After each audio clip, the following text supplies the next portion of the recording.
Welcome back to Squawk Box. Joining us right now, first on CNBC for her exit interview is FTC Chair Lina Khan. Chair Khan, thank you for joining us. We've been talking to you now for 4 years. This is, we get eight more days before it's over? That's right. Business days before it's over. I want to talk about the last 4 years, the way the business community's thought about all of this, the way the business community's thought about you, the way you've thought about them, and all of that.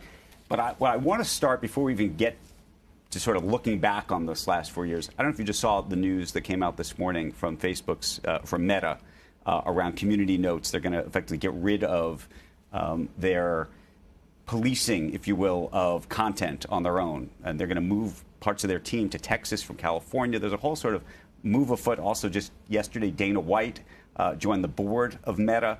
And the reason I'm even mentioning this is I wonder whether you look at that and this effort by some of the tech companies and others as a rebuke, if you will, of what you and the FTC have been trying to do over the last 4 years.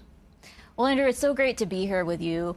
And look, what the rules are for speech online is an enormously important question. And a world and an economy in which those rules are being set by a single company or even a single executive is deeply at odds with why we have the antitrust laws and the anti-monopoly laws, right? I mean, this is an economy that has thrived when we have fierce competition. And I've heard a lot of concerns, including on both sides of the aisle, about what happens when you concentrate control and have gatekeepers over who gets heard and who gets to speak. So it sounds like you'd be a fan of what Meta's doing then.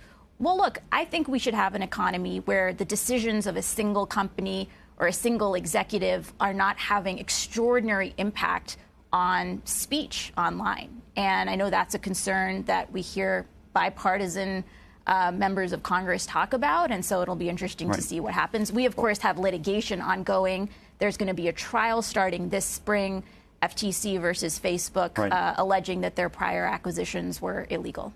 What do you think, though, of the relationship that we're seeing between big tech and the next administration? What do you make of the meetings and pilgrimages with which we're seeing Mark Zuckerberg go to Mar-a-Lago, or we're seeing a Jeff Bezos or a Tim Cook? I mean, this is a very different kind of relationship than the administration, the Biden administration had, and specifically what you represented to the business community. So I approached my job with a focus on faithfully enforcing the law and making sure we were doing that across the economy without fear or favor. There has been, as you know, a lot of concern about dominant digital gatekeepers, again, on both sides of the aisle. And even as we've seen the president-elect announce some of his future appointments, he's noted that he's making these appointments with a view that they're going to continue to maintain a tough line against some of these big technology companies. Do you think they are, given the meetings that we're seeing, given the $1 million donations to the inaugural? I mean, on a very personal basis, there's only 8 business days left in your role. What do you make of that? Well, look, I can't predict what future people in my position are going to do. It is true that the FTC has been very successful, including in its ongoing litigations against Amazon and Facebook. And so it's only going to be natural that those companies are going to want to come in and see, can they get some type of sweetheart deal? Right? Can they get some type of settlement that's cheap, that settles for pennies on the dollar, and lets them escape from a liability finding in court? Do you see that happening? Is that what you think is happening?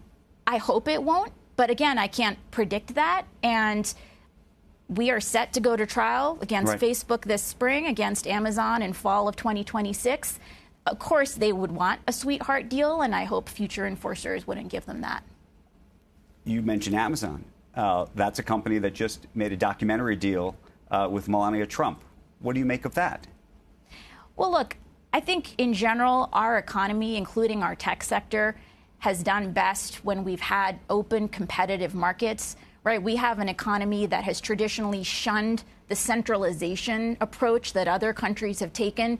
We've had an economy where even incumbents have had to look over their shoulder. No, and I know you're talking in a very sort of academic way about this. I'm asking from a very practical perspective and a personal perspective, given the approach that you've taken, what you think is going to happen over the next 4 years. And to the extent you've seen these meetings taking place and you've seen the rhetoric in the business community. By the way, you've seen the number of deals that that you keep hearing about, a sort of massive pipeline that's already started. what you think of that. People even saying, I'm going to do the deal now because guess what? Lina Khan's not going to be in the job in 2 weeks. So there's no doubt that under this administration, we took a more rigorous approach to enforcing the law.